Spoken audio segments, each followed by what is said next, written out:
Okay, सो biomolecules में chemistry in everyday life पढ़ रहे थे हम लोग। तो उसमें देखा था हमने antacids, neurologically active drugs, antipyretics. Next one is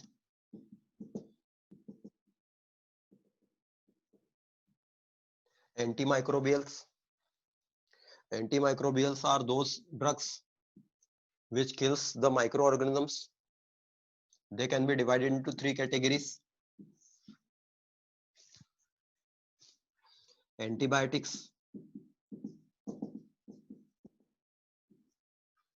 antiseptic, disinfectants.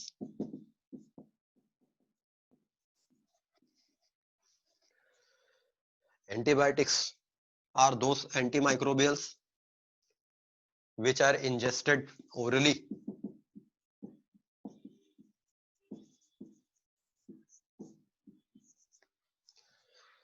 इनको orally ingest किया जा सकता है।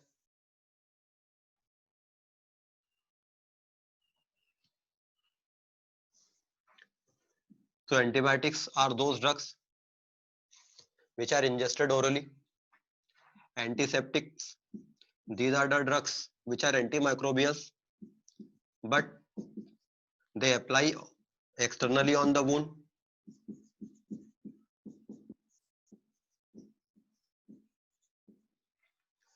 एंटीसेप्टिक वो ड्रग होते हैं जिनको वुंड्स पर एक्सटर्नली लगाया जाता है। Disinfectants, they can be applied on non living objects. जैसे फ्लोर को क्लीन करना है तो डिसइंफेक्टेंट यूज करेंगे। एंटीसेप्टिक ये वुंड्स पर एक्सटर्नली लगाए जा सकते हैं। तो लिविंग बींग्स के लिए एंटीबायोटिक्स और एंटीसेप्टिक्स रहेंगे। नॉन लिविंग ऑब्जेक्ट्स को डिसइंफेक्टेंट करने के लिए, उनके माइक्रोब्स को मारने के लिए डिसइंफेक्टेंट्स यूज किए जाएंगे। एंटीबायोटिक्स की पहले जो डेफिनेशन थी वो ये डेफिनेशन ये थी कि एक माइक्रो ऑर्गेनिज्म कुछ केमिकल्स प्रोड्यूस करता है which kills other microorganism.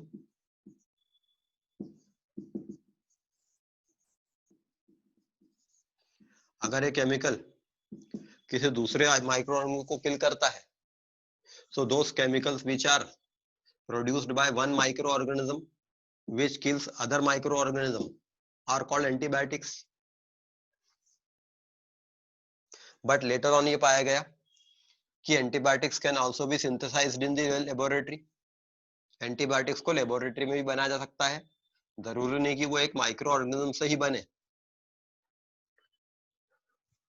So antibiotics are simply those chemicals which partially or wholly synthesized in the laboratory and they can kill other microorganisms. Antibiotics can be of different types.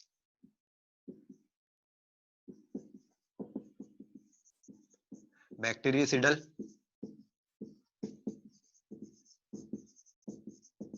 and bacteriostatic. Bactericidal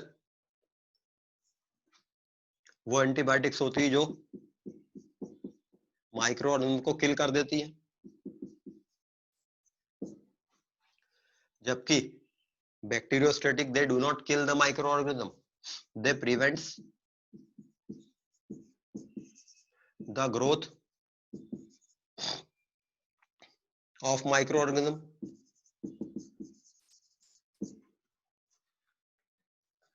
bactericidal antibiotics ये micro organism को किल कर देती है। Bacteriostatic antibiotic ये micro organism को किल नहीं करती है बट उनकी ग्रोथ को रोकती है। स्टैटिक मतलब रोक देना, तो उनकी ग्रोथ को रोक देती है। Penicillin,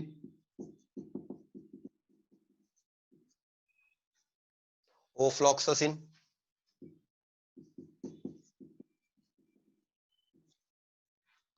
aminoglycosides.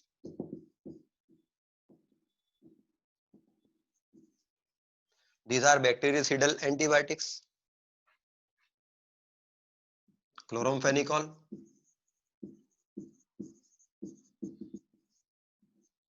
tetracycline, streptomycin. They are bacteriostatic antibiotics. ये बैक्टीरियसिडल है, ये बैक्टीरियोस्टेटिक है. Antibiotics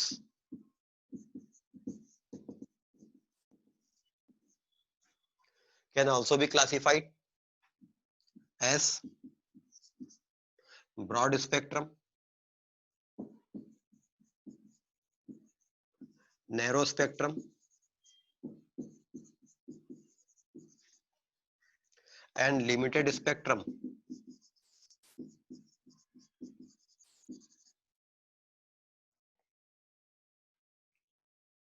ब्रॉड स्पेक्ट्रम एंटीबायोटिक्स ऐसी एंटीबायोटिक्स जो काफी बड़े ग्रुप ऑफ माइक्रो ऑर्गेनिम्स को किल कर सकती हैं.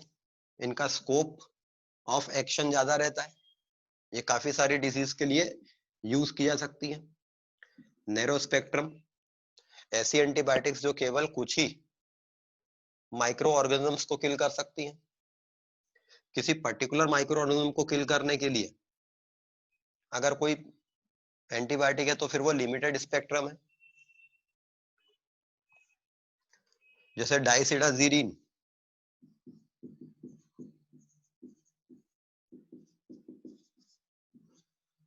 It is used for killing some certain cancer sales.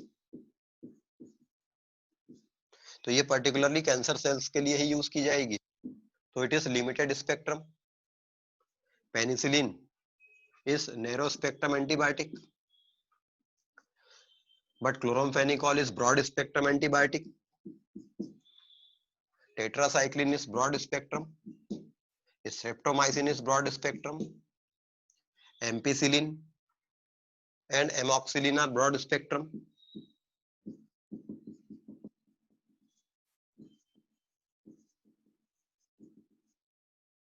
ये ब्रॉड स्पेक्ट्रम एंटीबायोटिक है. तो क्वेश्चन इस टाइप से भी आ सकते हैं कि पर्टिकुलरली कोई सी एंटीबायोटिक दी जाएगी और वो पूछा जाएगा कि वो लिमिटेड स्पेक्ट्रम है कि ब्रॉड स्पेक्ट्रम है या नैरो स्पेक्ट्रम है. एमाइनोग्लाइकोसाइड्स आर नैरो स्पेक्ट्रम.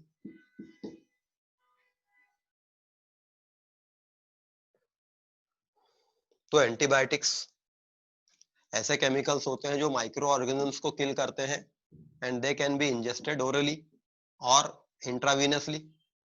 इनको टेबलेट्स के फॉर्म में या कैप्सूल्स या इंजेक्शंस के फॉर्म में लिया जा सकता है. बॉडी के इंटरनली अप्लाई की जाती है ये. बट एंटीसेप्टिक ये केवल एक्सटर्नली अप्लाई की जाएंगे.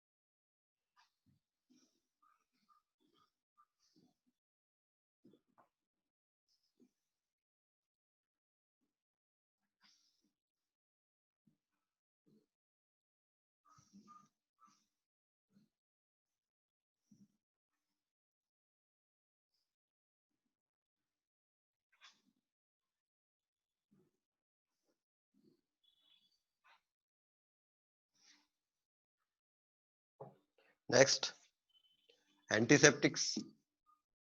डेटॉल,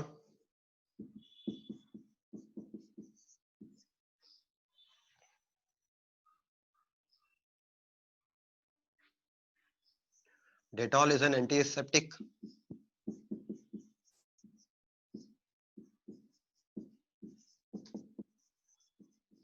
क्लोरोजाइनिडॉल एंड टर्बिनॉल का mixture It is Dettol, Bithianol,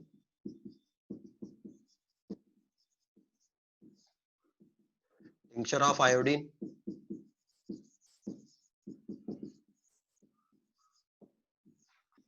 2 to 3% mixture of iodine in ethyl alcohol,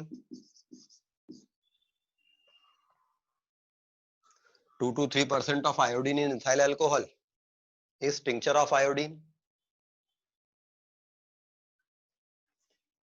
Boric acid is mild antiseptic.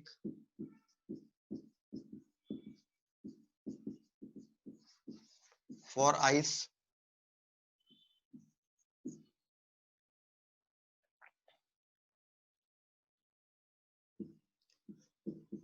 iodoform, it releases iodine, hence ये tincture of iodine के जैसा ही antiseptic का काम कर लेता है.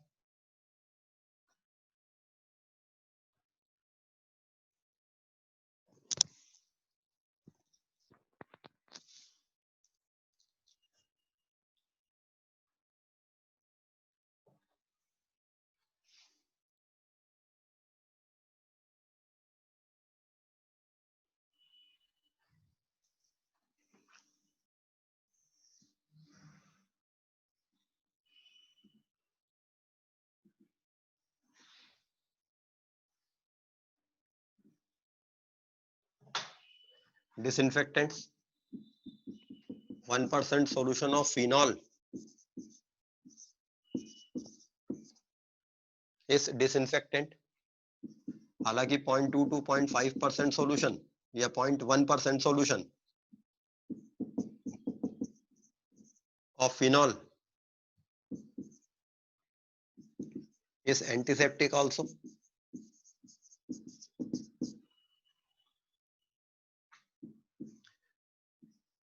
2 to 5 ppm of chlorine is a disinfectant.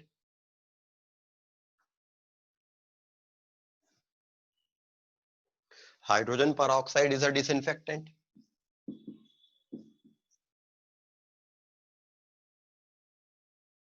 So in the category of antimicrobials, antibiotics, antiseptics and disinfectants को रखा जा सकता है.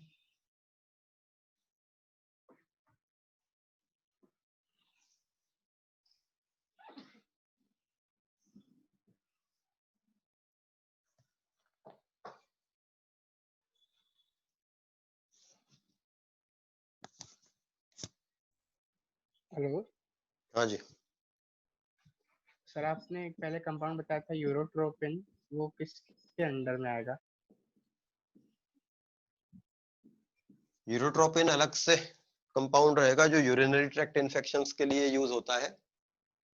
तो एक तरह से वो एंटीबायोटिक की कैटेगरी में आ जाएगा. Yes. Anti fertility drugs, नोवास्ट्रॉल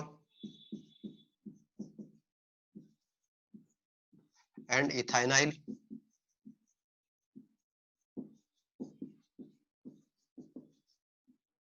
norethindrone,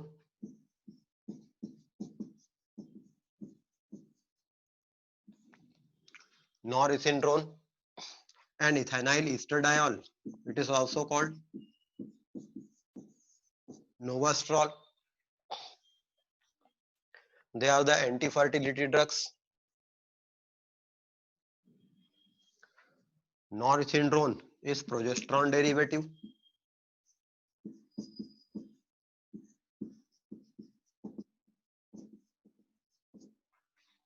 Ethinyl estradiol is estrogen derivative.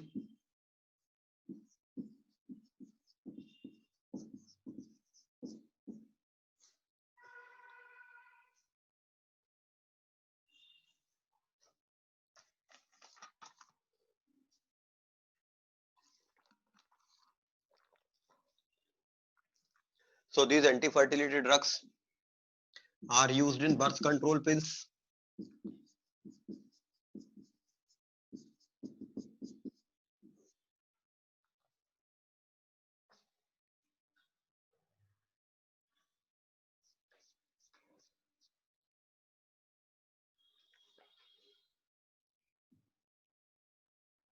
तो बेसिकली इस पार्ट ऑफ चैप्टर के इस पार्ट में या पूरे इस चैप्टर में आपको ड्रग्स के नाम याद रखने हैं।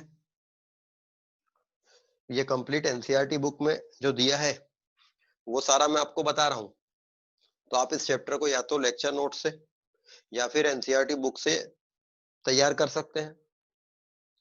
ड्रग्स की कैटेगरी और उनके नाम, उस पर्टिकुलर कैटेगरी में उस ड्रग का नाम आपको याद होना चाहिए। मैक्सिमम क्वेश्चन इस टाइप से आते हैं कि वो पर्टिकुलर कैटेगरी का ड्रग कौन सा है।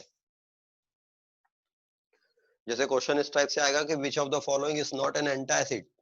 4 ड्रग्स के नाम दे दिए, उनमें से आपको पता करना है कि कौन सा एंटासिड नहीं है। बट समटाइम्स क्वेश्चन आ जाते हैं इन सभी ड्रग्स के जितने मैंने बताए थे, इन सबके स्ट्रक्चर्स के।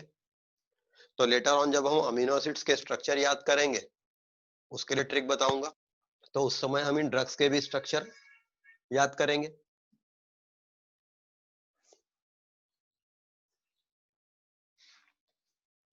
Next one is chemicals in food. Chemicals in food,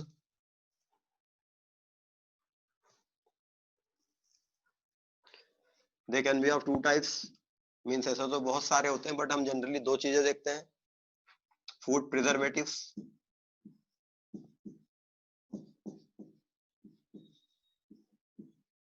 and artificial sweetening agents.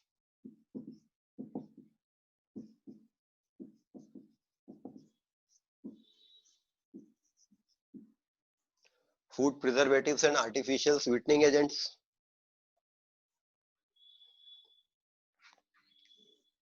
Sorbic acid, sodium chloride,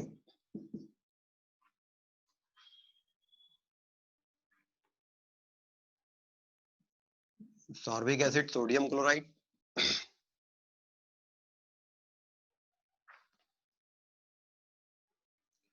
vinegar, they are the food preservatives.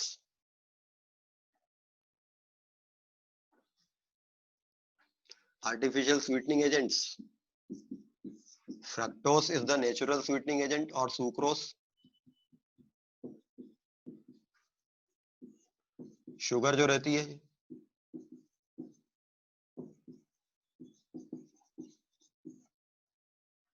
Sucrose natural sweetener है। अगर सुक्रोस की स्वीटनिंग वैल्यू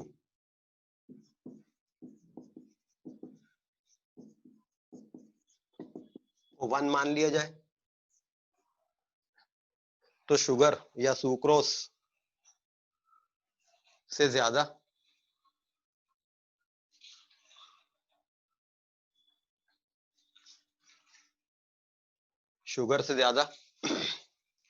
स्वीटनिंग एजेंट होते हैं aspartame, saccharin, sucralose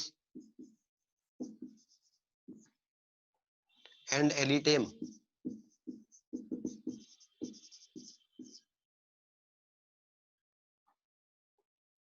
aspartame, saccharin, sucralose और alitame ये artificial sweetening agent है। Sucrose की sweetness value अगर 1 है तो एस्पार्टेम की 100 होती है, सैकरिन की 550 होती है, सुक्रालोज की 600 होती है और एलिटेम की 2000 होती है। Means alitame is 2000 times sweeter than sucrose.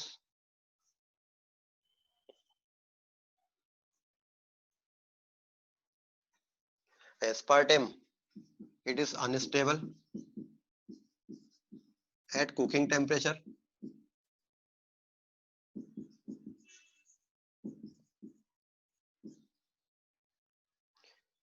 Hence ये सॉफ्ट ड्रिंक्स वगैरह में यूज किया जाता है।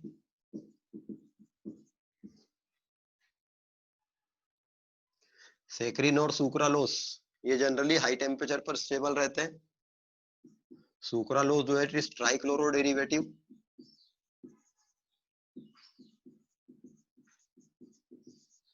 Of sucrose.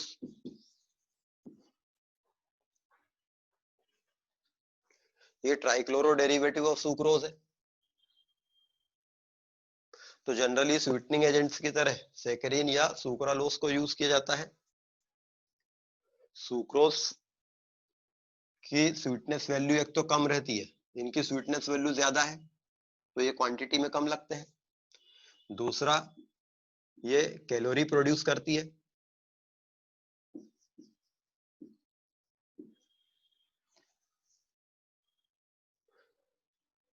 तो अगर स्वीटनेस के लिए सुक्रोज यूज करेंगे तो ये ग्लूकोज जनरेट करेगी और ग्लूकोज का ऑक्सीडेशन बॉडी में होगा तो एनर्जी क्रिएट होगी, उससे फिर ओबेसिटी की प्रॉब्लम आएगी। ये इनका मेटाबॉलिज्म बॉडी में होता नहीं है और इसलिए ये कैलोरी इनटेक कैलोरी प्रोड्यूस नहीं करते बॉडी में। एलिटेम की स्वीटनिंग वैल्यू 2000 है, बट इससे स्वीटनेस को कंट्रोल करना डिफिकल्ट रहता है बिकॉज ये बहुत ज्यादा स्वीट रहता है।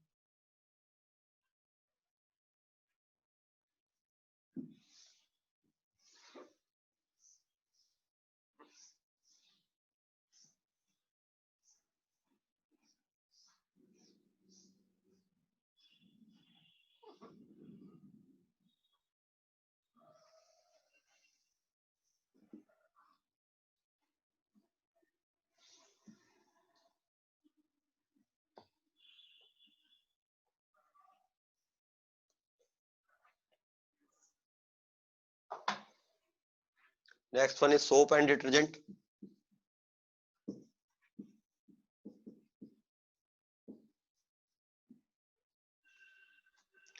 soaps and detergents. Soap and the detergents.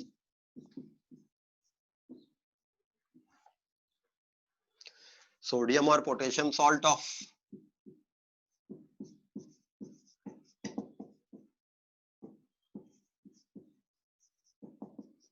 fatty acids are soap. Fatty acids के सोडियम या पोटेशियम सॉल्ट सोप कहलाते हैं। एक लॉन्ग चेन वाला फैटी एसिड है। लॉन्ग चेन कार्बोक्सिलिक एसिड्स को फैटी एसिड कहते हैं और इनका सोडियम या पोटेशियम सॉल्ट यदि हो तो ये सोप है।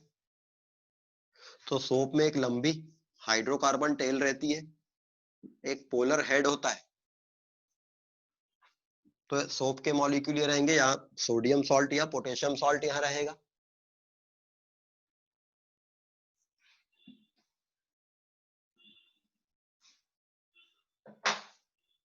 Preparation of soap, tri esters of glycerol. Glycerol के ट्राई ईस्टर्स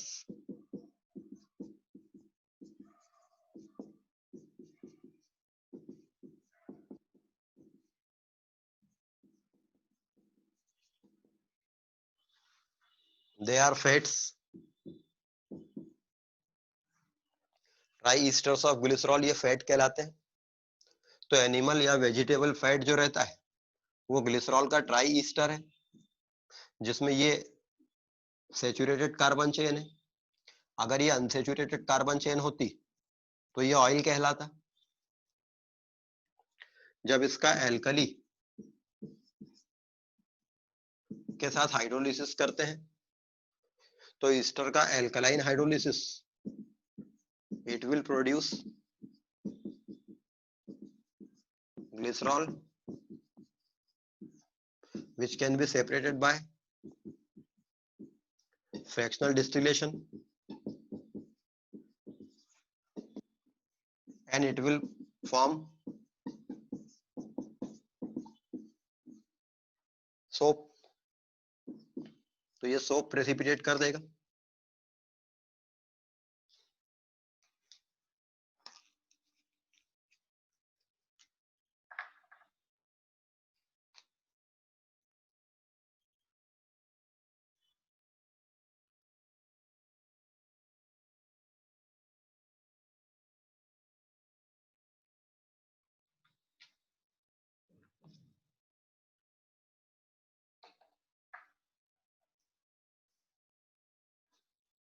तो method of preparation of soap by the hydrolysis of try esters of glycerol. तो इससे सोप बनेगा प्लस ग्लिसरॉल बनेगा। ग्लिसरॉल को फ्रैक्शनल डिस्टिलेशन से मीडियम में से अलग कर लेंगे।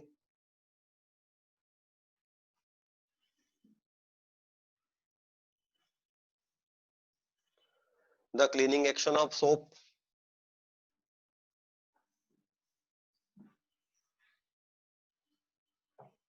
सोप के पार्टिकल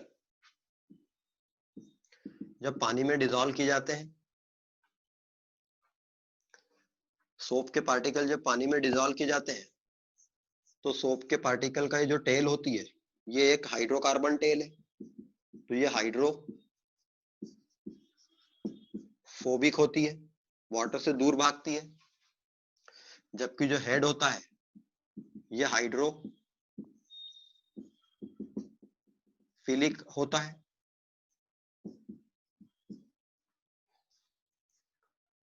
तो सोप के पार्टिकल जब वाटर में रहते हैं, तो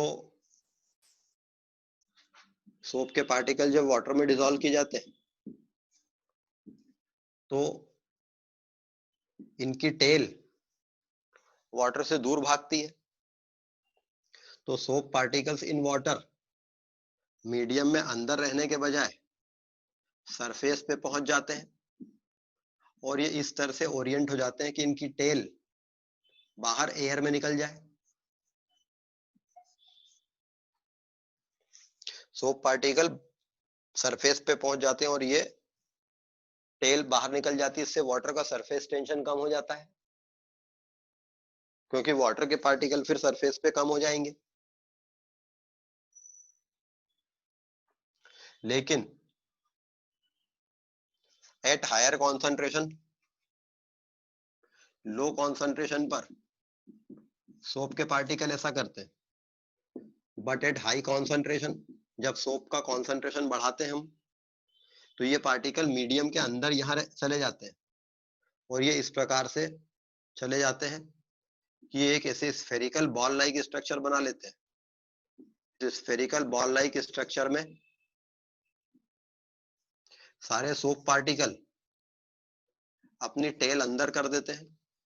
एक स्फेरिकल बॉल बनती है जिसमें टेल अंदर की तरफ निकली हुई है, वाटर नहीं है, और सरफेस पे हेड निकले हुए हैं जिसके आसपास वाटर है। तो ये सिस्टम स्टेबल है।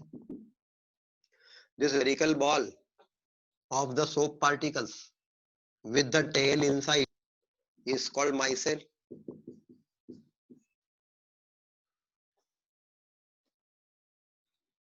सोप पार्टिकल्स की स्फेरिकल बॉल जिसमें टेल अंदर है और बाहर सरफेस पे निकले हैं, ये माइसेल कहलाती है।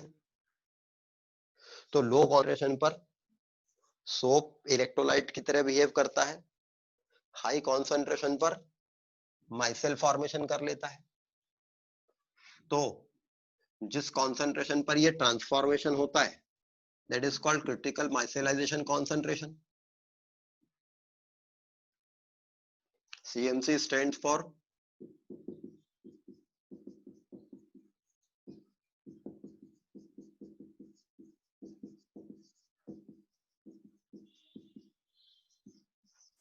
Critical micellization concentration. जिस कॉन्सेंट्रेशन से कम पर सोप इलेक्ट्रोलाइट की तरह बिहेव करेगा, जिससे ज्यादा पर माइसेल फॉर्म कर लेगा। ऐसा ही डिटर्जेंट्स भी करते हैं।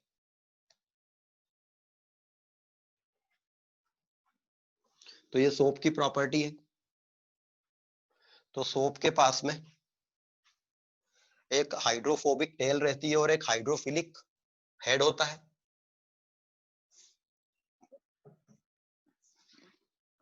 क्लीनिंग एक्शन ऑफ सोप किसी कपड़े पर अगर डर्ट चिपकी है तो जनरली ये डर्ट ऑयल में चिपकी रहती है। तो सिंपली वाटर फ्लो करने पर ये ऑयल यहां से निकलता नहीं है, बिकॉज ऑयल की वाटर के लिए कोई एफिनिटी नहीं है। तो जब हम इस पर सोप अप्लाई करते हैं तो ये डर्ट इस ऑयल में चिपकी हुई है।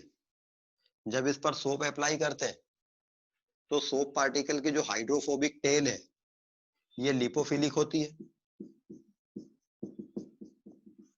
मतलब ऑयल लविंग। तो सोप पार्टिकल्स, ये डर्ट है ऑयल में, इस पे सोप लगाया तो सोप के पार्टिकल की टेल ऑयल से जाके जुड़ जाती है। सोप पार्टिकल्स की टेल ऑयल से जाके जुड़ जाती है। अब जब इस पे वाटर फ्लो करते हैं तो ये हेड वाटर अट्रैक्ट करते हैं।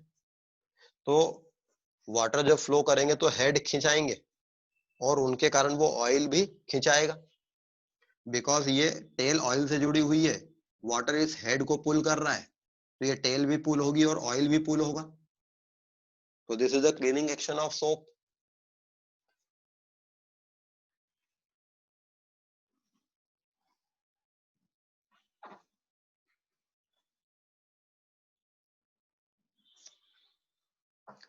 Types of soaps.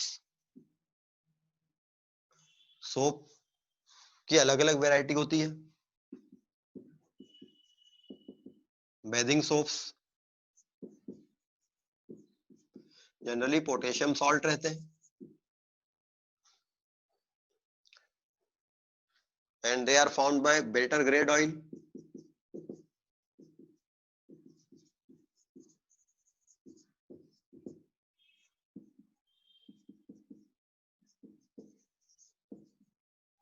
Floating soap, soap जब प्रेसिपिटेट हो रहा होता है तब इसको करते हैं और इसमें एयर फ्लो करते हैं तो उसमें टाइनी एयर बबल्स रह जाते हैं,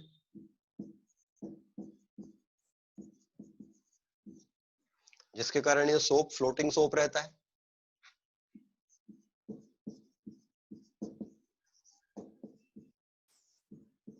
शेविंग सोप्स, इनमें रोजिन ऐड करते हैं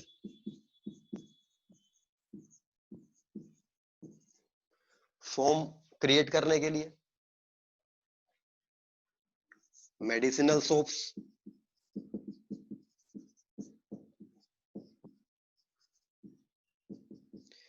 इन सोप्स में कुछ मेडिसिनल वैल्यू वाला कोई केमिकल मिला देते हैं, like बायथायोनॉल।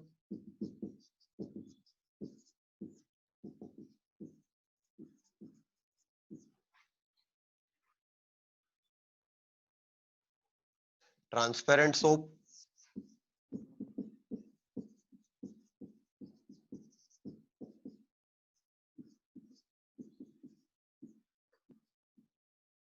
The soap is precipitated in ethanol। Soap preparation करते समय इथेनॉल यूज करते हैं तो इससे ट्रांसपेरेंट सोप बनता है। तो ये अलग अलग प्रकार के सोप यूज किए जाते हैं।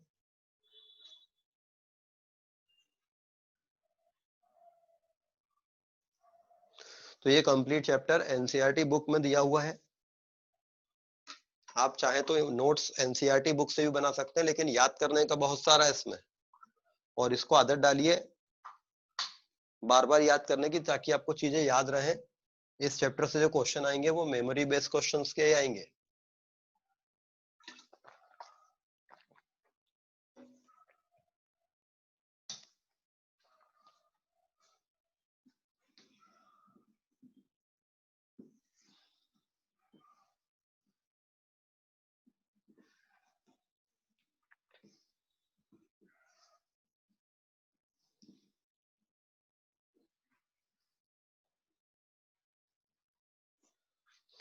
मगर सोप के साथ एक दिक्कत है,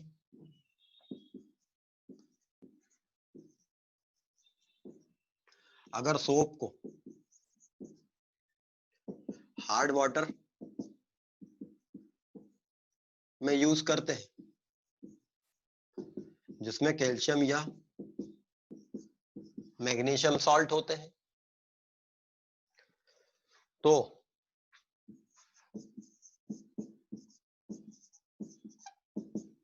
व्हाइट स्कम के फॉर्म में सोप प्रेसिपिटेट हो जाता है।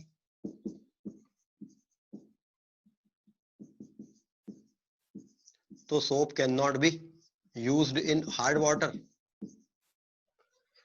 हार्ड वाटर में कैल्शियम मैग्नीशियम आयन रहते हैं जो सोप को प्रेसिपिटेट करके मीडियम से अलग कर देंगे। वॉशिंग पर्पस के लिए सोप यूज नहीं हो पाएगा। तो या तो हम सॉफ्ट वाटर यूज करें, बट वाटर सॉफ्ट करने के लिए अलग से आपको कॉस्ट लगेगी। Detergents they do not precipitate out in hard water. तो ये हार्ड एंड सॉफ्ट दोनों प्रकार के वाटर में यूज किए जा सकते हैं। Soap they are the sodium potassium salt of fatty acids. Detergents they are the sulfonate or sulfate of higher alkanes. Detergent जो रहते हैं ये हायर एल्केन्स के सल्फेट या सल्फोनेट रहते हैं। मतलब एक लंबी कार्बन चेन वाली एल्केन है और इस सल्फोनेट ग्रुप है। तो ये भी सेम वैसे ही काम करेगा जैसे सोप करता है कि इसके पास एक हाइड्रोफोबिक टेल है और एक पोलर हेड है। बस ये हेड जो है अब की बार ये सल्फोनेट ग्रुप रख रहा है बजाय कार्बोक्सिलेट ग्रुप के। तो ये सल्फोनेट सॉल्ट कैल्शियम मैग्नीशियम के प्रेसिपिटेट आउट नहीं होते। तो detergents can be used in hard water also for washing purpose.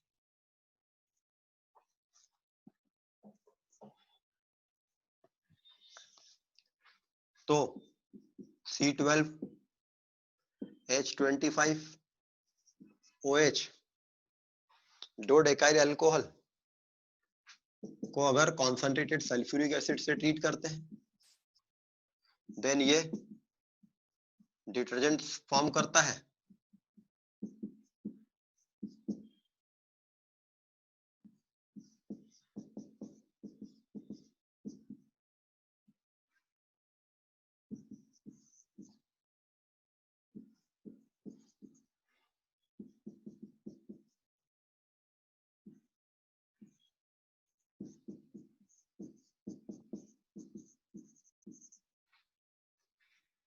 तो प्रिपरेशन ऑफ डिटर्जेंट,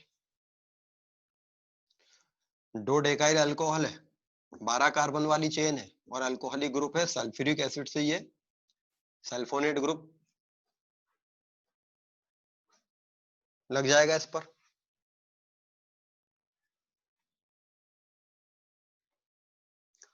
और it can also be prepared C12H25 benzene और यहाँ फिनोलिक ग्रुप लगा है, या बेंजीन ही है बस, और इसका सल्फोनेशन कर दें।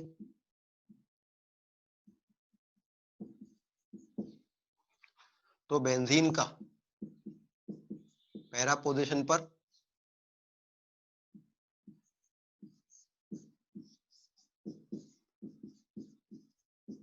सल्फोनेशन हो जाएगा।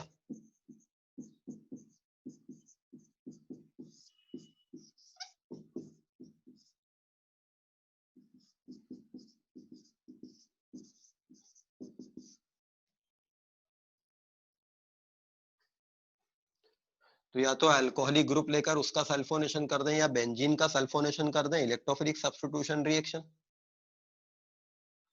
उससे लंबी कार्बन की एक चेन पर इधर सल्फोनेट ग्रुप लग जाएगा एक कॉर्नर पर।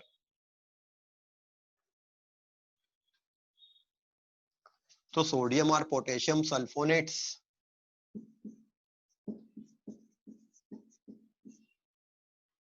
और sulphate of higher alkanes are detergents?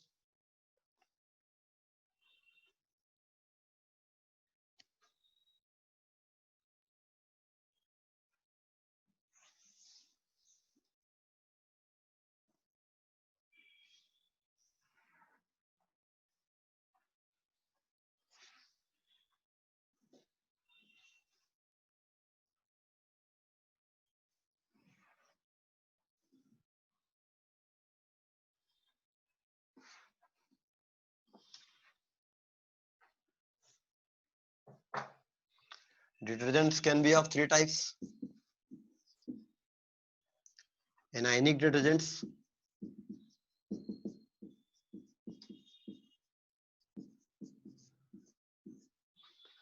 cationic detergents,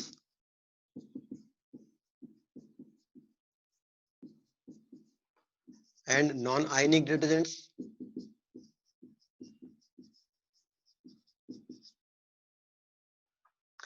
अभी जो बता, cationic detergents, anionic detergents, जिनमें लंबी हाइड्रोकार्बन टेल के बाद यहाँ पर एक नेगेटिवली चार्ज हेड रहेगा, तो सल्फोनेट ग्रुप वाले जो बताए थे cationic detergents, इनमें लंबी हाइड्रोकार्बन टेल रहने के बाद यहाँ पर एक कैटायनिक हेड रहेगा, साथ में कोई एनायन यहाँ चिपका रहेगा, मतलब लंबी हाइड्रोकार्बन टेल है, और जो पोलर हेड है, ये पोलर हेड नेगेटिवली चार्ज है, तो ये एनायनिक डिटर्जेंट है। अगर ये पोलर हेड पॉजिटिवली चार्ज है तो ये कैटायनिक डिटर्जेंट है। तो सीटाइल, trimethyl,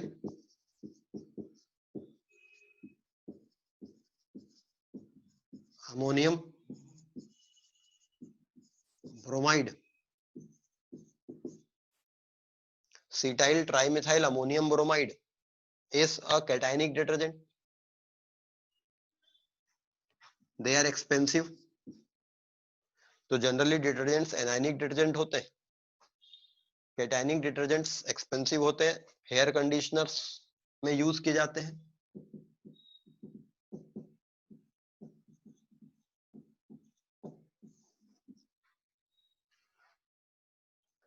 non ionic detergents,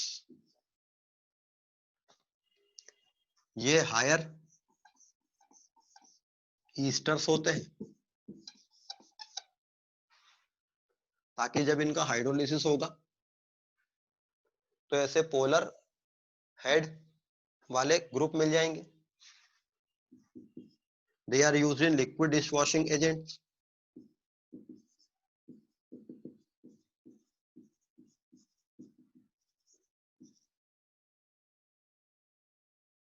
liquid dishwashing agents जो रहते हैं उनमें नॉन आयनिक डिटर्जेंट यूज किए जाते हैं।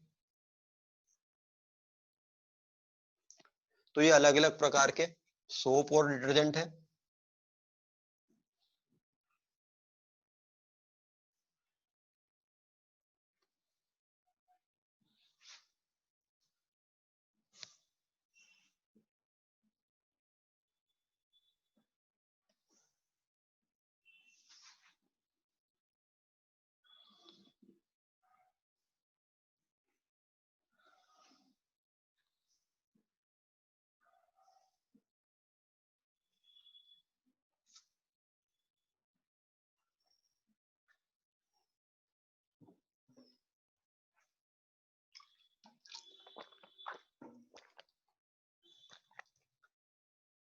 So this is organic chemistry class 12th की।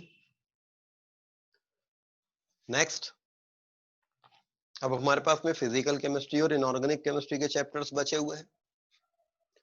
फिजिकल केमिस्ट्री में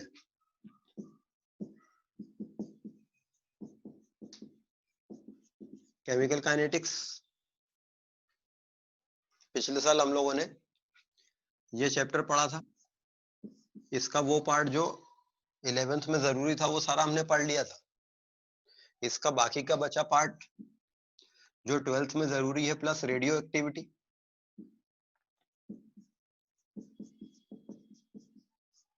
और we can say nuclear chemistry. ये पार्ट हम लोगों ने पिछले साल इसका छोड़ दिया था। तो चैप्टर केमिकल काइनेटिक्स का बाकी बचा पार्ट हम लोग कंप्लीट करेंगे। तो फिजिकल केमिस्ट्री के topics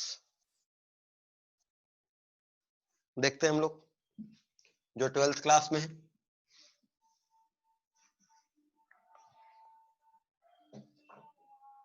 the rate of a chemical reaction AA plus BB gives CC plus DD। अगर एक केमिकल रिएक्शन है या A gives B एक केमिकल रिएक्शन है तो इसका concentration versus time graph A के लिए ऐसा रहेगा, B के लिए ऐसा रहेगा।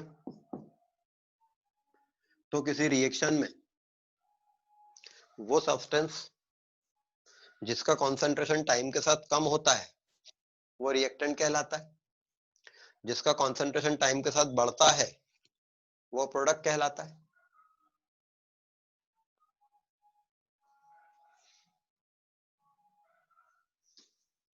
ठीक है। रेट ऑफ रिएक्शन को हम बता सकते हैं rate of change of concentration of A और the rate of change of concentration of B is the rate of reaction. मगर ए चूंकि रिएक्टेंट है, टाइम के साथ इसका कॉन्सेंट्रेशन कम होगा तो ये नेगेटिव टर्म आएगी, जबकि रेट हमेशा पॉजिटिव आना चाहिए। एक केमिकल रिएक्शन का रेट एक पॉजिटिव टर्म होगी।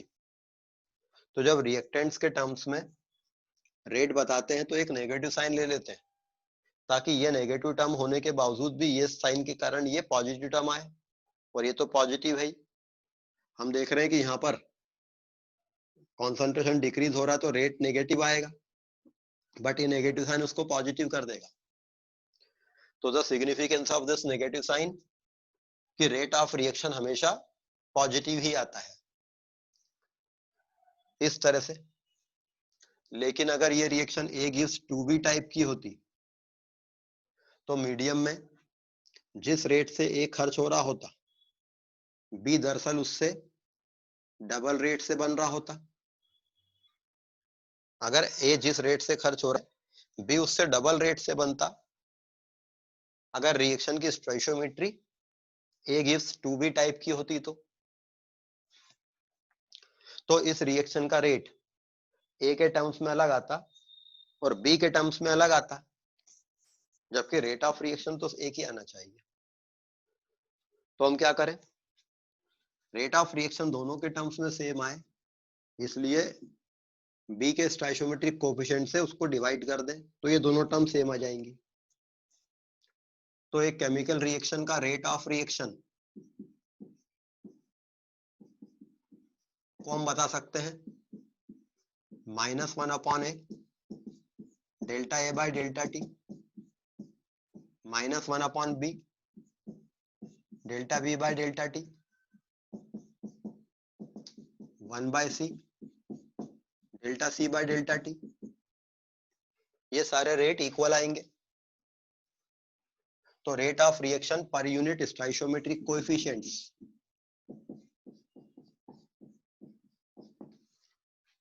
इस तरह से हम इस रिएक्शन का रेट डिफाइन कर सकते हैं।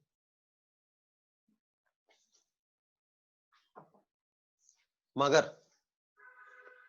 डेल्टा ए जो टर्म है, अगर A गिव्स B एक रिएक्शन है, time t equals to T1 पर A का कॉन्सेंट्रेशन A1 था, time t equal to T2 पर A का कॉन्सेंट्रेशन घट के A2 हो गया, तो in the interval from time T1 to T2 एक बड़ा टाइम इंटरवल है।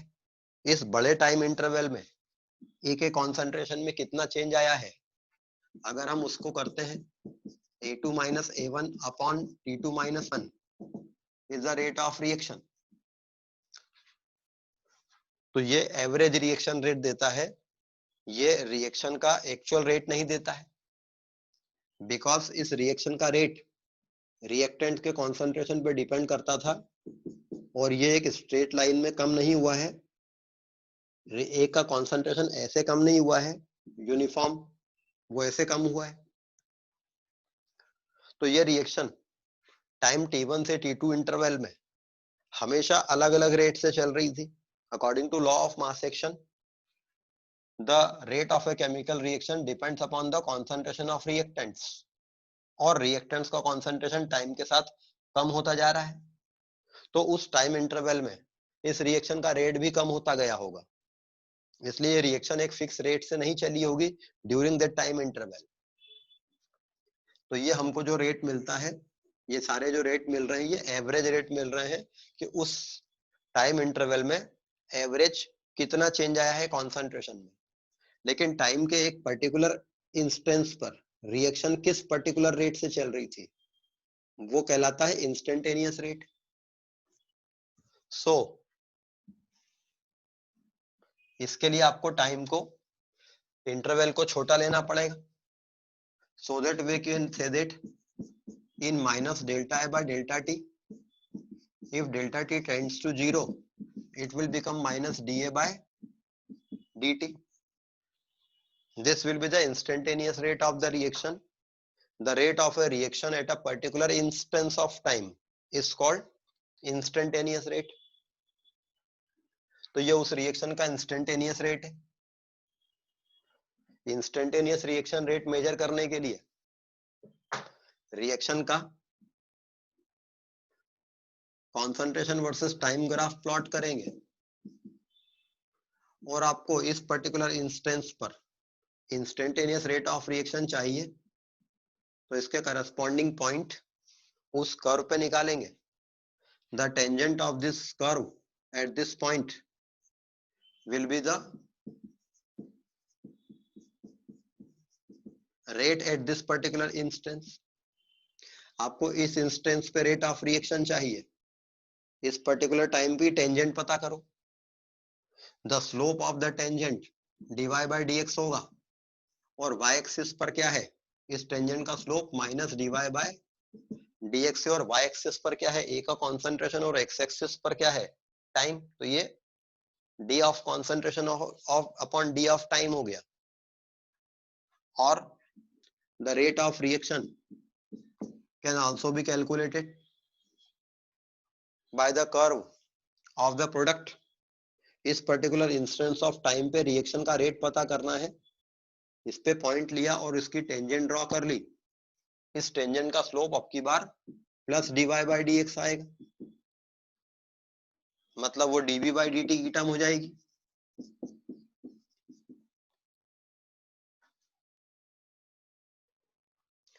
तो एवरेज रिएक्शन रेट रिएक्शन का निकाला जाता है इनिशियल और फाइनल कॉन्सेंट्रेशन पता करके, टाइम के इंटरवल को पता करके। इंस्टेंटेनियस रिएक्शन रेट निकाला जाता है इस ग्राफिकल मेथड से।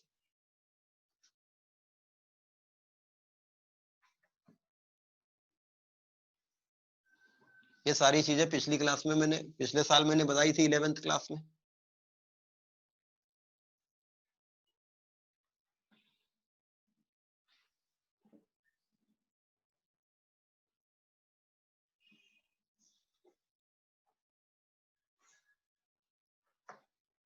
Factors affecting rate of a chemical reaction.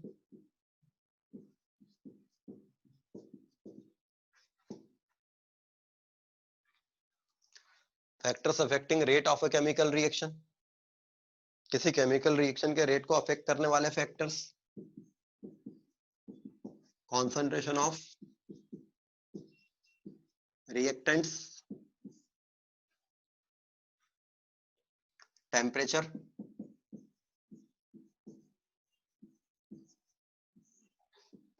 Gaseous reactants है तो प्रेशर,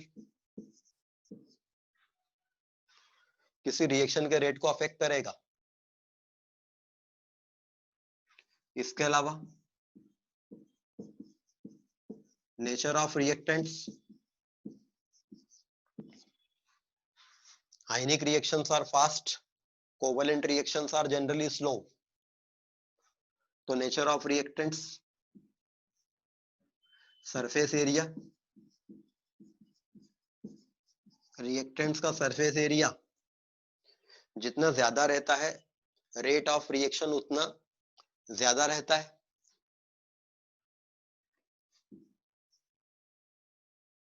सॉल्वेंट, कुछ रिएक्शंस एक पर्टिकुलर सॉल्वेंट में ज्यादा फास्टर रेट से होती हैं, जबकि वही रिएक्शंस किसी दूसरे सॉल्वेंट में स्लो हो जाती है। जैसे SN2 reaction polar aprotic solvent में फास्टर रहती है, लेकिन पोलर प्रोटिक सॉल्वेंट में स्लो हो जाती है। The presence of some specific radiations,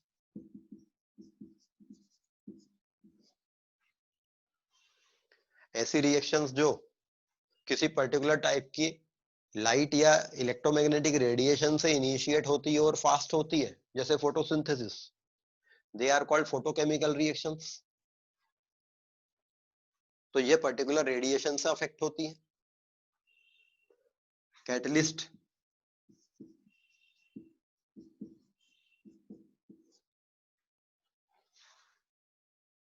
तो ये अलग अलग फैक्टर्स है जो किसी केमिकल रिएक्शन के रेट को अफेक्ट करते हैं। Concentration of reactants and temperature are the two main factors.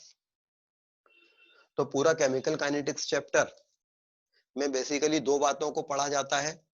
किसी केमिकल रिएक्शन का रेट रिएक्टेंट्स के कॉन्सेंट्रेशन पर कैसे डिपेंड करता है और टेम्परेचर पर कैसे डिपेंड करता है।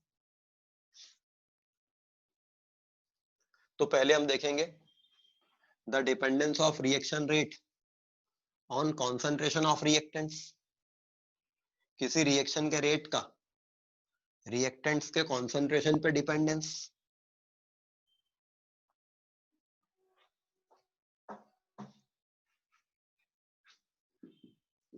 The law of mass action,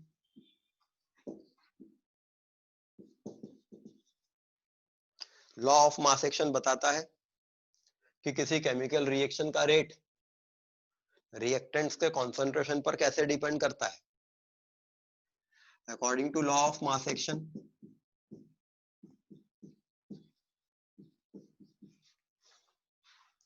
the rate of a chemical reaction is directly proportional to the product of active masses of all the reactants। किसी रिएक्शन का रेट उस रिएक्शन के सारे रिएक्टेंट्स के एक्टिव मासेस के product के proportional रहता है। where each active mass term is directly where each active mass term is raised to a power which may not be equal to the stoichiometric coefficient in the balance equation। किसी reaction का rate reactants के active masses के product के proportional रहता है।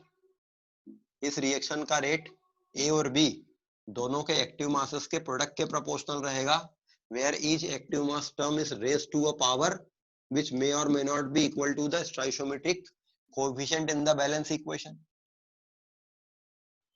ये law of mass action है।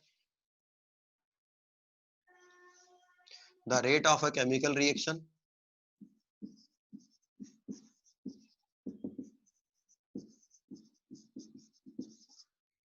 is directly proportional to the product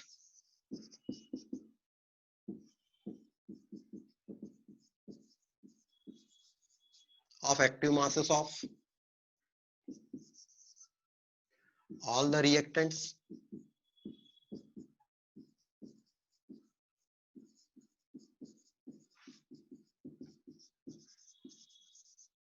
where each active mass term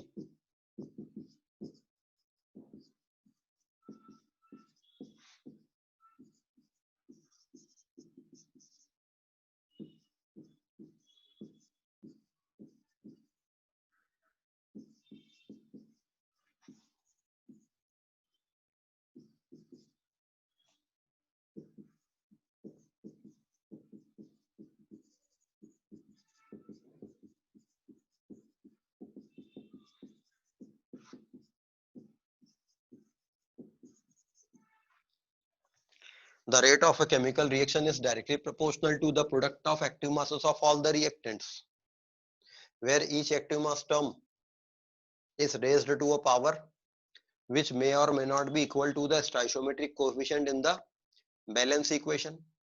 This is called law of mass action. This square bracket indicates active mass. ये square bracket active mass को बताता है. Active mass of ए किसी reaction में reaction कराने के लिए substance की जो क्वांटिटी ली जाती है वो उसका मोलर कॉन्सेंट्रेशन होती है, मोलर कॉन्सेंट्रेशन ऑफ ए. लेकिन रिएक्शन के अंदर रिएक्शन करने के लिए जो ए की एक्टिव क्वांटिटी है that is called active mass of A. आपने रिएक्शन कराने के लिए जो सब्सटेंस की क्वांटिटी मोल्स पर लीटर में ली है वो मोलारिटी है, लेकिन रिएक्शन के अंदर जो रिएक्ट कर रही है एक्टिविटी, जो एक्चुअल में रिएक्ट कर रही है वो एक्टिव मास है. तो एक्टिव मास जो रहेगा मोलर कॉन्सेंट्रेशन से हमेशा कम रहेगा. आपने जितना मोल पर लीटर सब्सटेंस रिएक्शन कराने के लिए मीडियम में लिया है उससे थोड़ा कम ही रिएक्ट करता है, थोड़ा नॉन रिएक्टिव रहता है, उस समय रिएक्ट नहीं कर रहा होता है. नॉन रिएक्टिव मतलब कि वो उस मोमेंट पे रिएक्शन नहीं कर रहा होता है. तो active mass will be equal to molar concentration multiplied by activity coefficient.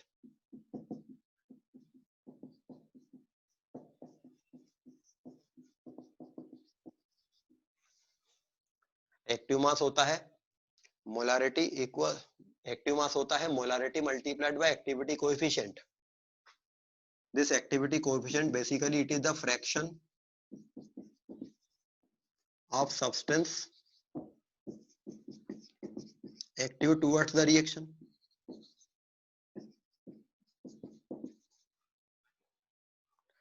Activity coefficient जो है ये फ्रैक्शन है सब्सटेंस का जो रिएक्शन करने के प्रति एक्टिव है.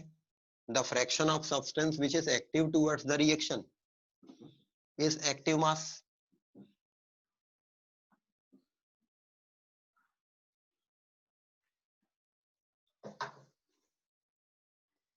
और चूंकि ये फ्रैक्शन है इसलिए ये 1 से छोटा ही रहेगा. तो चूंकि ये 1 से छोटा रहेगा तो एक्टिव मास मोलारिटी से कम ही आएगा. For dilute solution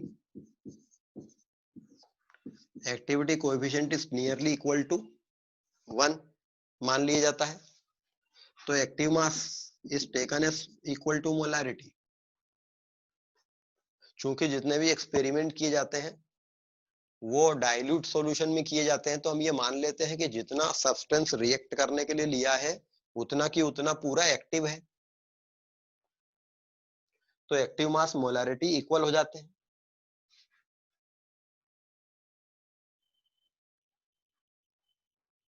but concentrated solution रहेगा तो एक्टिविटी कोएफिशिएंट 1 नहीं रहेगा.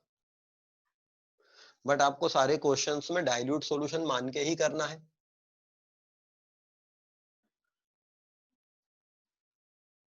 तो लॉ ऑफ मास एक्शन ये बताता है कि कांस्टेंट टेम्परेचर पर किसी रिएक्शन का रेट रिएक्टेंट्स के कॉन्सेंट्रेशन पर कैसे डिपेंड करता है. The rate of reaction will be equal to K active mass of A to the power P into active mass of B to the power Q, where this K is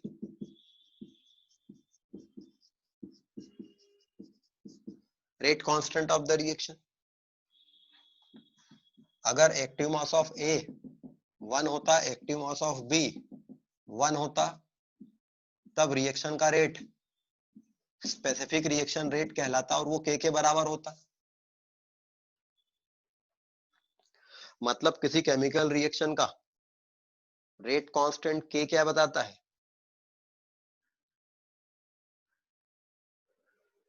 जिन लोगों ने radiance इस साल join किया है chemical kinetics की ये सारा basic चीजें इसीलिए रिपीट कर रहा हूं. ये चीजें मैंने 11th क्लास में पढ़ा दी थी बट अभी रिपीट इसीलिए कर रहा हूं कि कई लोगों ने इस साल ज्वाइन किया रेडियंस।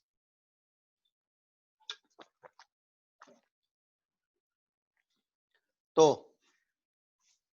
स्पेसिफिक रिएक्शन रेट, तो किसी केमिकल रिएक्शन का रेट कांस्टेंट क्या होता है? यदि उस रिएक्शन में सारे रिएक्टेंट्स यूनिट कॉन्सेंट्रेशन पे होते तब वो रिएक्शन किस रेट से चल रही होती? The rate of a reaction at unit active mass of all the reactants is के। मतलब सिंपल सी चीज है, अगर एक रिएक्शन है A गिव्स B, इसका रेट एक्सप्रेशन आपने लिखा K इंटू ए, मतलब A के यूनिट एक्टिव मास पे रिएक्शन का रेट K होता तो A एक्टिव मास पे कितना होगा? KA। Unit active mass of A पर रेट होता K, तो A एक्टिव मास पे कितना होगा? KA, मल्टीप्लाई कर दो। तो किसी केमिकल रिएक्शन का रेट कांस्टेंट ये बताता है कि वो रिएक्शन रिएक्टेंट्स के यूनिट एक्टिव मास पर किस रेट से चल रही होती। तो जब किसी केमिकल रिएक्शन पे law of mass action apply करते हैं तब हमको उसका एक एक्सप्रेशन मिलता है, this is called rate expression. इस केमिकल रिएक्शन का ये रेट एक्सप्रेशन है। किसी केमिकल रिएक्शन के रेट एक्सप्रेशन में दो इंपॉर्टेंट चीजें रहती हैं। एक तो उस रिएक्शन का रेट कांस्टेंट जो बताता है कि सारे रिएक्टेंट्स के यूनिट एक्टिव मास पर रिएक्शन का क्या रेट होता, and the second term which is obtained from the rate expression is this and Q, the order of reaction.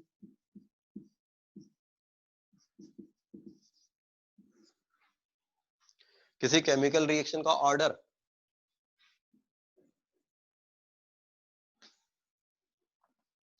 the order of a chemical reaction, the sum of all the powers of active mass terms is called order of reaction.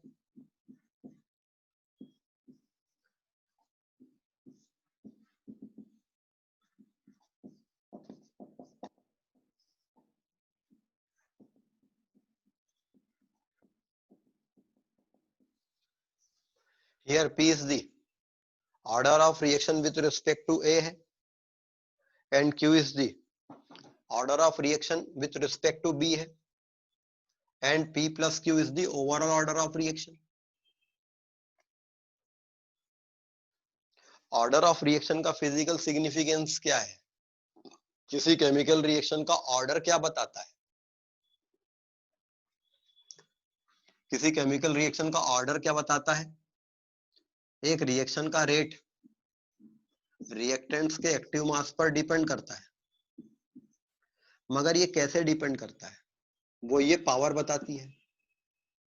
अगर ये power not defined है तो हम ये नहीं बता सकते कि रिएक्शन का रेट रिएक्टेंट्स के एक्टिव मास पर कैसे डिपेंड करता है।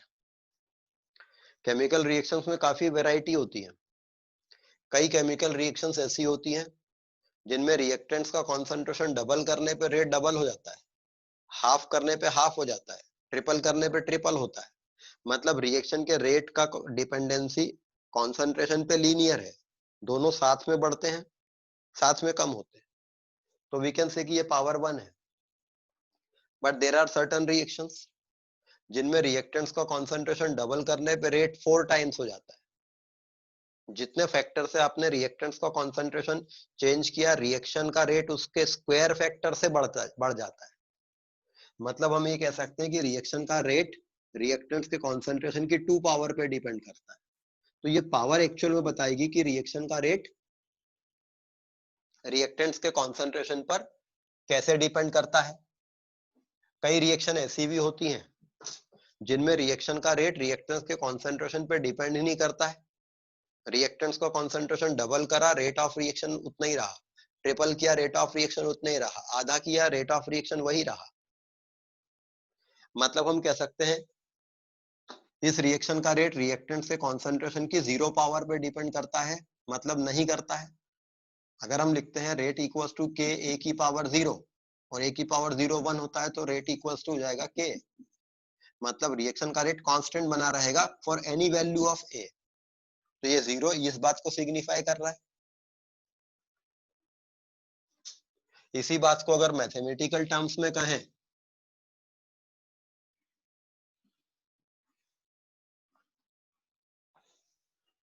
कि अगर आपके पास में एक चेंज है A gives B, time t equals to T1 पर A का कॉन्सेंट्रेशन A1 था, time t equal to T2 पर A का कॉन्सेंट्रेशन चेंज होके A2 हो गया। अब आपको टाइम के इस इंटरवल में T1 से T2 जो कि एक बड़ा इंटरवल है, इसमें आपको A का कॉन्सेंट्रेशन का चेंज पता करना है। तो माइनस DA बाई DT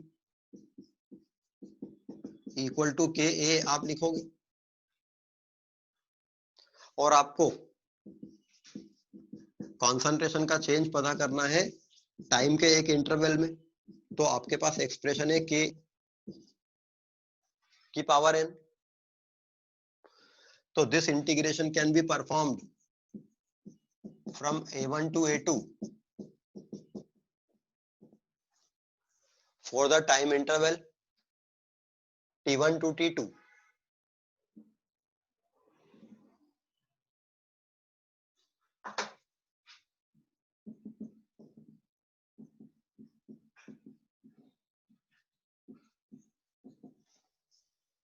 जब आपको ये n पता हो, क्योंकि ये n बदलने से इसके अलग अलग आंसर्स आएंगे।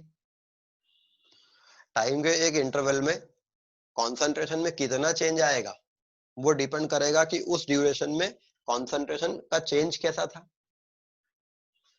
अगर एक रिएक्शन का कॉन्सेंट्रेशन वर्सेस टाइम ग्राफ ऐसा है तो T1 से लेके T2 टाइम में A का कॉन्सेंट्रेशन कुछ अलग बचेगा।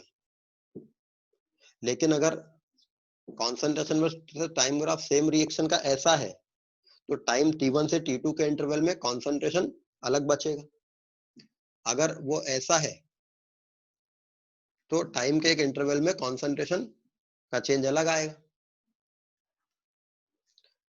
केमिकल काइनेटिक्स के मैक्सिमम क्वेश्चन इस बात के रहते हैं कि आपको टाइम के एक इंटरवल में कॉन्सेंट्रेशन का एक चेंज पता करना होता है, तो आपको एक डिफरेंशियल एक्सप्रेशन मिल जाता है, आपको उसको इंटीग्रेट करना होता है। अगर आप उसको इंटीग्रेट कर देंगे तो टाइम के उस इंटरवल में कॉन्सेंट्रेशन का चेंज आपको मिल जाएगा।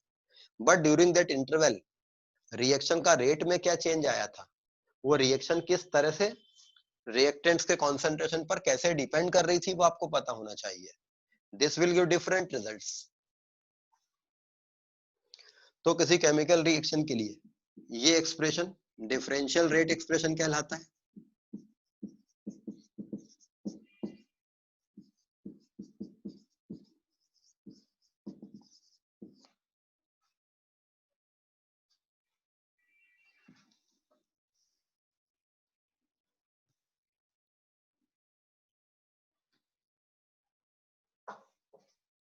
एंड दिस एक्सप्रेशन, इसका फाइनल इंटीग्रेटेड जब इंटीग्रेशन कर लेंगे तो ये एक्सप्रेशन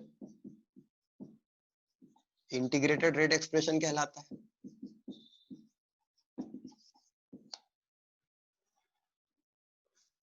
तो किसी केमिकल रिएक्शन का डिफरेंशियल रेट एक्सप्रेशन में चेंज आएगा तो उसका इंटीग्रेटेड एक्सप्रेशन भी अलग आएगा।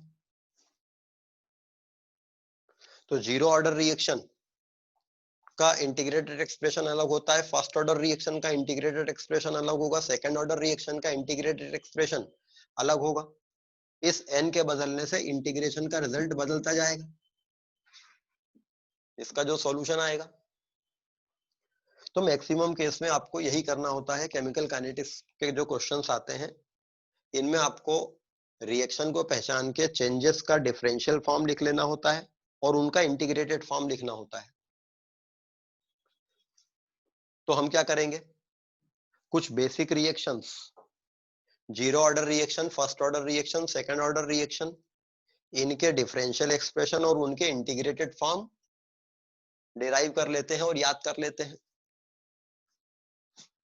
लेकिन अगर आपको कोई क्वेश्चन आ गया सपोज 1.5 ऑर्डर की रिएक्शन का, जो हम जनरली अभी नहीं पढ़ेंगे, तो कोई बात नहीं, आप उसको उसी समय डिराइव कर लीजिए। उसको इंटीग्रेट कर लीजिए n की पावर 3/2 के लिए।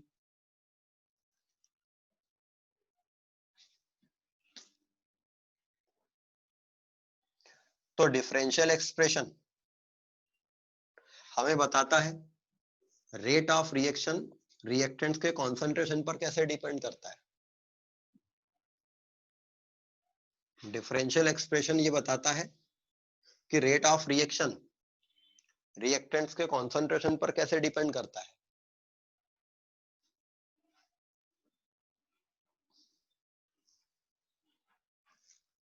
तो केमिकल काइनेटिक्स के जो क्वेश्चन आएंगे वो अलग अलग प्रकार की केमिकल रिएक्शंस के आएंगे। There will be some question for zero order reaction, for first order reaction, for second order reaction.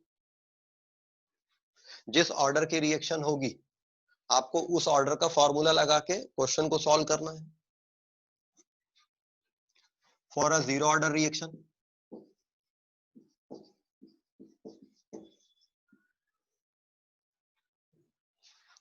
if A gives B is a zero order reaction। अगर A gives B एक zero order reaction है, suppose time t equal to 0 पर A का concentration A moles per litre था।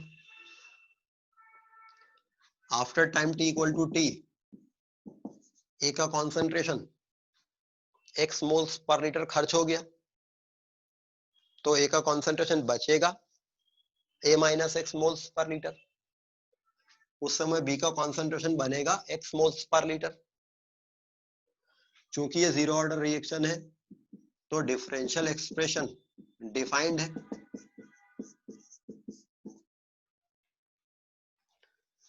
चूंकि ये zero order reaction है तो डिफरेंशियल एक्सप्रेशन डिफाइंड है। Minus D A by D T equal to K A की पावर 0 और minus D A by D T equal to K means इस reaction का rate versus concentration of A graph straight line रहेगा। For any concentration of A rate will be 0, rate will be K. A के किसी भी concentration के लिए rate के बराबर ही रहेगा।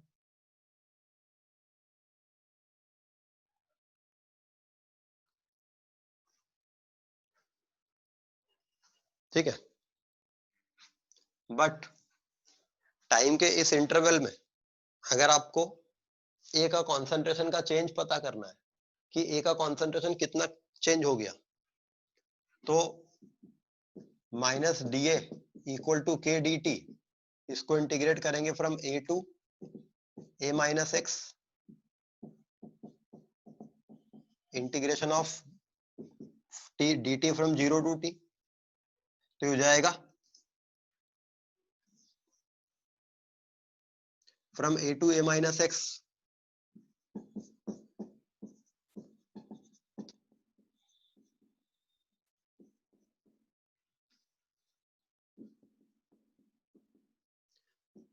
तो a minus X minus A equal to K T minus 0, तो minus A plus X plus A equal to K T,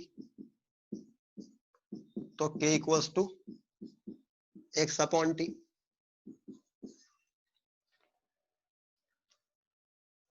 तो किसी जीरो ऑर्डर रिएक्शन के लिए ये डिफरेंशियल रेट एक्सप्रेशन है, ये उसका इंटीग्रेटेड रेट एक्सप्रेशन है। यहाँ पर जो टी है ये टाइम नहीं है, ये टाइम इंटरवल है फ्रॉम t1 टू t2, ये डेल्टा टी है। क्योंकि हमने यहाँ एक टाइम को 0 माना है इसलिए ये टी आया है। अगर ये t1 t2 मानते तो यहाँ डेल्टा टी आता।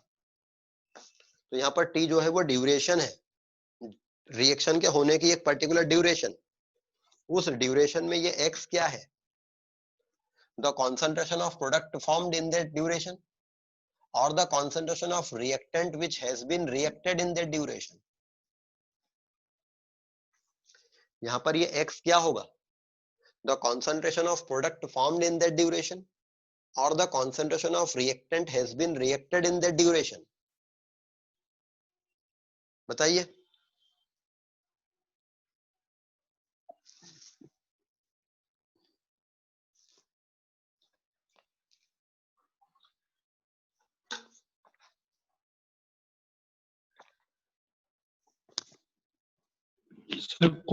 concentration of a reacted in that equation. Concentration of reactant which has been reacted in the duration. अगर ये reaction A gives 2B type की होती तो इसकी स्टोइशियोमेट्री हम ऐसे ही लिखते, बट चूंकि यहाँ तो DA इंटीग्रेट हुआ है A से A माइनस एक्स तक, तो यहाँ x ही आता, तो K equals to x upon T is the integral expression for a zero order reaction. अगर हम इसमें x को a/2 रख दें, वो टाइम पीरियड जिसमें आधा a खर्च हो जाता है जितना लिया था उसका, then it will be the half life period.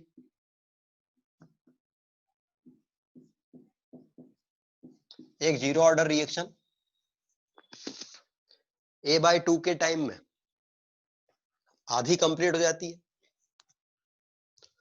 और अगर हम x को a रख दें, मतलब एक रिएक्शन के लिए वो टाइम जिसमें जितना रिएक्टेंट लिया था पूरा ही खत्म हो गया, this will be the time of completion of reaction. एक zero order reaction a/k time में पूरी कंप्लीट हो जाती है.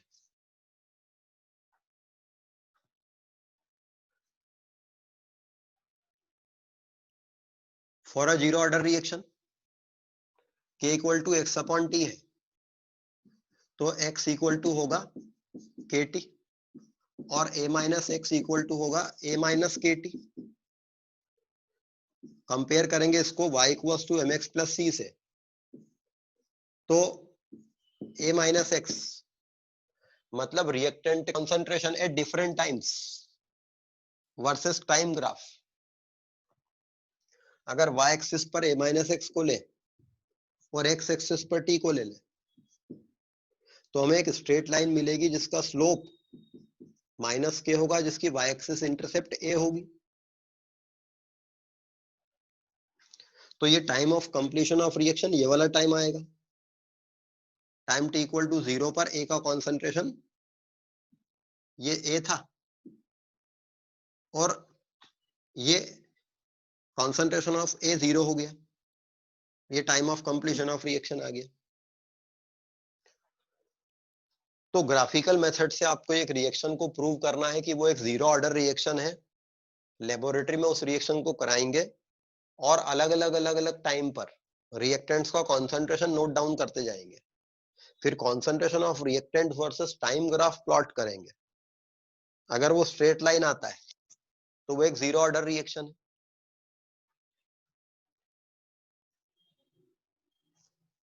तो एक जीरो ऑर्डर रिएक्शन a/2 के टाइम में आधी कंप्लीट होती है, a/k टाइम में पूरी कंप्लीट हो जाती है. इसके लिए reactant concentration versus time graph straight line आता है. किसी भी कॉन्सेंट्रेशन ऑफ रिएक्टेंट्स पे रिएक्शन का रेट फिक्स रहता है, बिकॉज इस रिएक्शन का रेट रिएक्टेंट्स के कॉन्सेंट्रेशन पे डिपेंड ही नहीं करता है. तो आप रिएक्टेंट ज्यादा लो चाहे कम लो चाहे बहुत कम लो, रिएक्शन एक फिक्स रेट से चलती रहती है.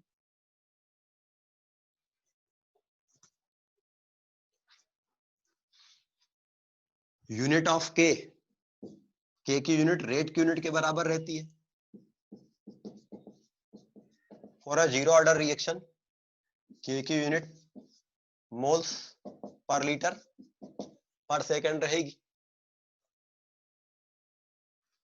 अगर एक केमिकल रिएक्शन का रेट कांस्टेंट की यूनिट रेट ऑफ रिएक्शन की यूनिट के बराबर है, मतलब वो एक जीरो ऑर्डर रिएक्शन है.